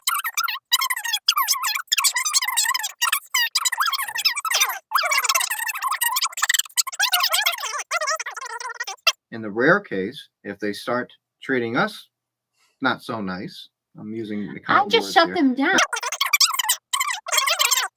All right. Who's most likely to sleep through an investigation? 1, 2, 3. That is not true. That is not true. So who edited the speed up when Satori was speaking? That would be me. Because that just went on forever. That's a typical back and forth for like 2 minutes, and it's just answer that question. McGarvey, nice donation. Appreciate that. Also has a Thank you question. so much. Have you tried to incorporate ultrasonic tech through 192 kilohertz? This is right up your alley, Ken. Mics to capture potential 22 to 28 kilohertz natural spirit overtones. Yeah, we use those kind of sound programs, McGarvey, and thank you for the kind donation. Yeah, we use those type of things all the time. We use microphones that are not incorporated into our recorders. We set them apart, and we set frequencies that will only pick up those in that type of range. So what a great question. It's like I never wanted to talk about that stuff because I'm like, people are just going to turn off the show. It's like, oh my God, we'll get Mark D'Antonio to come and just talk at you for a while. What a great question. And we do try to use the different decibels and kilohertz to try to differentiate between human speech, human vocal characteristics. And there are a few programs we use to separate those and to get those on the vocal or sound spectrum.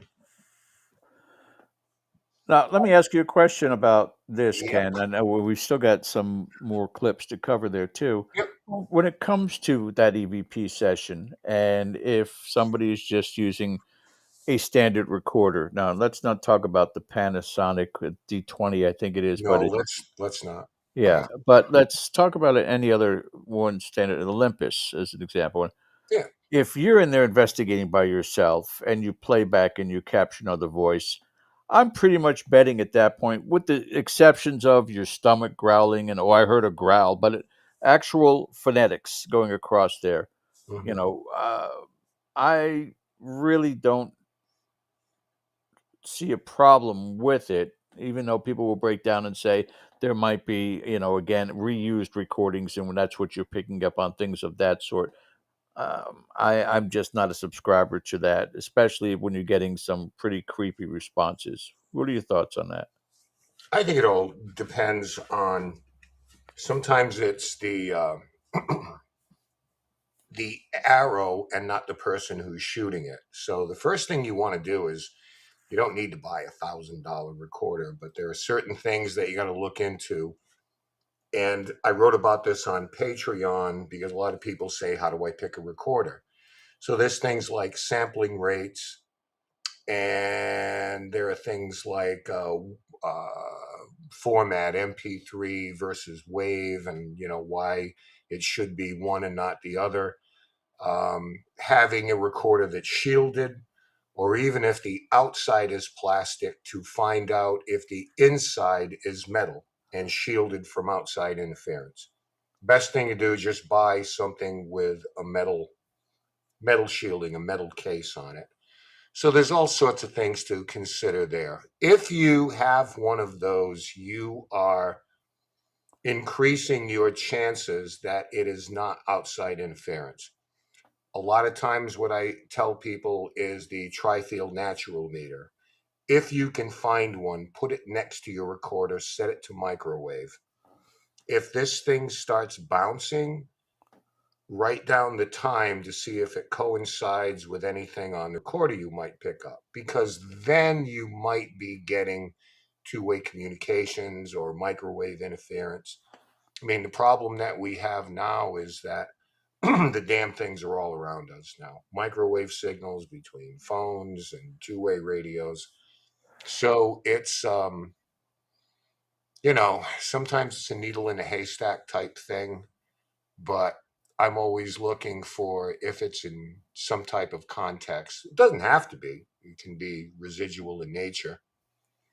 Yeah, But I don't totally subscribe to what you're writing there. It's of just course you one of don't. those things where I find, if if it's picking up two-way communication, and you play back and you hear car 54, where are you? Then okay, yes, we can understand that. But when you get I'm so cold, or Mhm. monosyllabic answers, yes or no, or simple get out doesn't really apply to what it is that you're talking about there. But again, I just said context, yeah, right? exactly. Context has to apply there without question, Yeah. which is the majority of the time when you're capturing EVPs. You're not getting, full on sentences. You're getting very short bursts, energy bursts, whatever you want to call it. That's what we're receiving. So, anyway, sorry guys, we kind of went off the rails a little bit, but Oh, this is all stuff good. that we're always curious about. All right. And then there is, well, that was weird. So here is an example of what you can expect on that show. You know, Oh my God, I love it. Here we go. Stop waiting for somebody else to give you a fucking hug. If you want to feel loved, you have to fucking do it yourself first. Love who you fucking are. Love that there is no one else like you. Love every tiny part of yourself that makes you a fucking rock star. Be a goddess, be a queen, be the fucking reason why you know that you are the best bitch in town. Yeah. she Well, there just goes used our up. PG rating. She just used up all of our F-bombs for the month of December. That's it. That's it. And I thought we were going to get picked up by Disney, but we can forget about that. No, they don't want no part of us. But here is the Halloween special. Hello. I have a creepy co-host tonight with her childhood doll. She'll talk when she's ready. In the meantime, I'm going to throw up some comments and then we'll get going. Hi, guys. This is Milford. This is my childhood. My mom made. Okay, so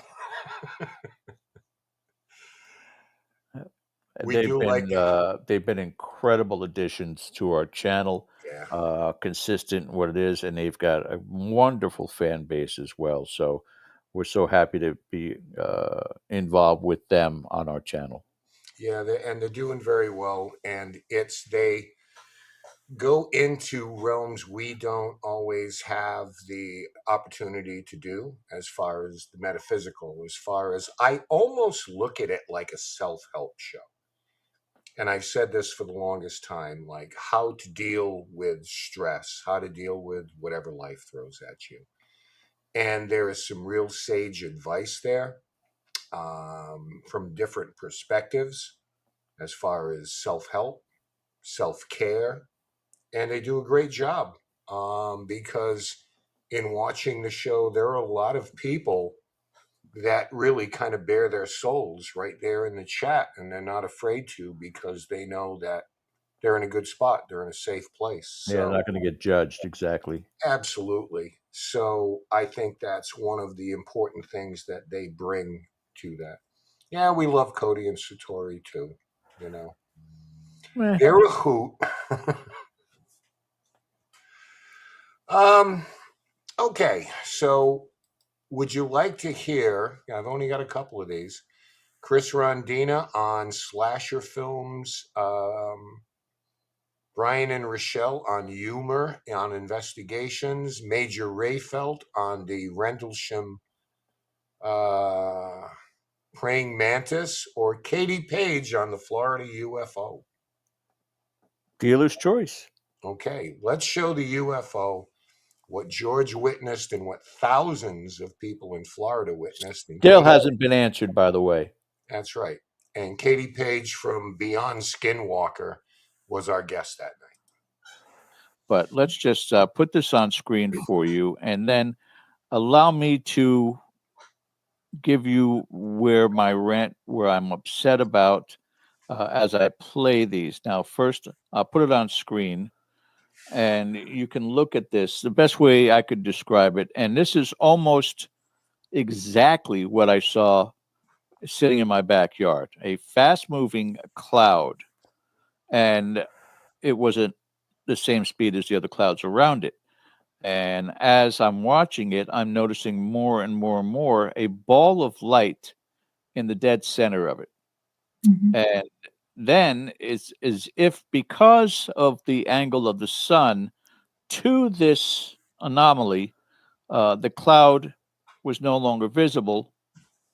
And then you just saw the ball of light. Now, this Oh, happens. wow. What is those flashes above it? Yep, and there's flashes of lights above it. Now, here's my argument with it. As you're seeing this, this was on the same day. Now, this is South Florida. There's also one in Miami. I think this one was Fort Lauderdale. And when I brought this to the attention of, I'm not going to mention their names in the UFO community, I was immediately shot down because this was the same day that the SpaceX test rocket blew up. And unfortunately, they didn't consider the fact that other people also filmed that. And Mhm. it just as apparent, Katie, as going all the way back to the Challenger explosion, gravity takes its course. And I mean that you can just, they're like almost pieces of a meteorite falling into the ocean. It's as plain as day. This traveled from Northwest Florida all the way down past Miami. You see those light specks that are above Yeah, it all? what are those lights around it? And, That you is know, a then really cool capture. I'm getting explanations such as, well, they usually have drones around the pieces of the ship that I'm like, they're not putting drones up there that are traveling the length of Florida. This is not going to happen. But this travel time was probably about an hour and a half. So I'm speculating that this was moving at around 200 to 300 miles an hour to travel in an hour and a half. Yes. Really, the team that took all the old paper cases and redacted a lot of them. And there were, over 10,000 cases. And there were a team of 15 of us that went through and took out personal addresses, places of business, medical information. Basically, if you could track a person, take it out, but keep enough information so the investigators could take historical cases and look at it. But what you learn really quickly is a case is only as good as the people who are looking at it. Are they going to do their due diligence, really take the time? I mean, to me, those videos, all of them are mind blowing. I've never seen anything like some of them. There you have it. And still no answer. Here's the scary part. I joke about this. Ken has direct contact with Katie. I don't. On social media, in chat, I reached out to her and said, hey, what's an update on this? No answer. Second message, said, just following up to see if there was an update on this. No answer. So either the government has shut her up or she hates me. I'm just not sure which one. I would think any sighting that would have thousands and thousands of people watching it, people like George Knapp and Jeremy Corbell would be like all over that. So I don't know. It's a mystery. I've heard no more about it. No, it's a mystery. And that's the interesting part about it is that it's not a scenario where somebody from NASA came out and said, here's what you saw and here's what it is. We can explain it. The typical thing you would normally expect. Nothing has been posted about it. That to me sets up more red flags than anything else. No, we've never heard any more about it. That was way back. That was in summer, right? Yeah. My goodness. Well, we've almost gone 2 hours, even without a commercial break, legitimate commercial break. Let's get to whatever clips you have here, Ken. Okay, we're going to end with Brian Murray and Rochelle Stratton talking about the benefit of humor on an investigation and what it's like to film a show with equipment. When we go to investigate, I think that us going in there being so serious, no one wants to hang out with the people that are no fun. Thank you. We try to have fun everywhere we go. Okay, it's fun to investigate in our eyes. Yes, there are times, lots of times, where it needs to be serious tone. You're trying to help people out, all that stuff. But we're going to still try to have fun while we're doing that. And when we have private cases, we don't joke around. It's very serious. Like we have someone who is concerned about something, so we are going to, try to figure out answers for them. Like we may occasionally joke with each other, but it's not the same as like going in there when we're just going to investigate just to investigate. Like, I mean, we have our new show coming out, Adventures with Rochelle, the road trip on Beacon TV. And that is literally us going to investigate. Like, sometimes we'll just be sitting there. We won't be investigating all. We're just sitting in the area talking. If you go on an event with us, I can assure you this, we are going to try to make it fun for you.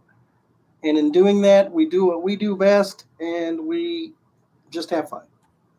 You know what I mean? Well, the thing about it is, like, I'll just say a couple things on Ghost Hunters so with Ghost Hunters, we weren't allowed to sit. We weren't supposed to sit. They're like, nobody wants to watch you sitting. And I'm like, but if you stand, you end up swaying and shuffling and making too much noise. And sometimes we have equipment that needs to be set down. Like, I like to use the binaural, but like, you can't walk around with binaural. You have to sit down with it. Otherwise you get horrible feedback. Like, it has to be specific, like the ears, the recorder, otherwise you're going deaf type thing. And I can say, when I investigate, I always sit down. I try to make myself extremely small in the room so I look less intimidating to whoever's there. Because, like, if I'm and a lot of times when I'm standing, I will cross my arms in front of me and I look like I don't want you to talk to me at all. I'm like, this isn't an opening pose for anyone to come up and speak to me. So I like to sit down because I feel like it looks less threatening. Like, oh. A little inside baseball there. Yeah. I all those times, I think everybody has had that moment where, like, man, it would be great to be on a paranormal show. And then you hear all the behind the scenes stories, and it's like, I couldn't last one season with, you can't do this and you can't laugh and you can't sit down. I'm out of here. I'm not going to do that. Well, we have to get your full shot in camera, which actually, as you heard Rochelle explained, it's counterintuitive to what they're actually trying to do. Like, we want to be absolutely stationary. We don't want to shuffle around or move something because, especially guys like us, our bones start creaking and that's the end of it. Yeah. Oh my God. Yeah. No, my feet, my ankles are just going to be so brutalized at that point. Make that sound again. Yeah. But the other part about it is, we kind of talked about obsession, is like, in this field, take what you do seriously. Don't take yourself seriously. No, have by no fun. means. Have fun doing this until maybe the situation calls for you not to have so much fun. Yeah. But keep in mind, you're trying to communicate with the souls of people, the spirits of people, Right. and your energy, your personality, all of those different things that come into play have to be brought to bear, or you're going to be judged by that energy you're presenting, which, unfortunately, too many times out there in the field is always kind of protected and defensive, and I don't want to mess with you then, and they'll step away, and that's when you get very, very quiet during an investigation. So, Right. it's there's still, again, a big learning curve in this field, and so many still have not crossed that line to learn that, hey, we can have a lot more fun with this, and try not to. But they look at what fear sells out there. They look at the marketing concept, and as Michelle Belanger had said, they're trying to make a buck, so they're going to go in a different direction each and every time. So be it. Wow, that 2 hours flew by with a lot of recapping. Brought back a lot of memories from this year already, and this year went by fast, Ken. We never really had a chance in all the retrospectives we did. We usually have people come on, we talk a little bit, but we're glad we were able to capture some of these clips and sort of relive some of these moments, and some of the funny things, some of the profound things, maybe in some of the informative things that people have had to say in 2025. We're not done yet. We'll be back the next couple of weeks, but we're always learning something too. and that's the reason we ask questions and you ask good questions. So as always, we appreciate you being here for us, and makes all the difference in the world, because no reason to do it other than for you guys. So hey, give us a subscribe, give us a like. It doesn't cost you anything, and it really helps us out too. My guess is that our closing show credit is probably not going to work either. I'll bet you I fixed it. So anytime you want to pull the plug, you just say the word. All right. Again, for those of you who are not a participant in our Patreon account, $3 is all it is, $3 a month. Go to patreon.com/Dead Air Paranormal in time. Do it tonight to be there for tomorrow night's remote viewing with David Sloan and Robert the Doll in Key West. So until then, we'll see you guys tomorrow night. Thank you so much for watching as always, and we'll see you next time. Have a great week wherever you are. Stay cool, stay warm, wherever it needs to be, and we'll talk to you soon. Thanks again for watching. Good night. Happy holidays.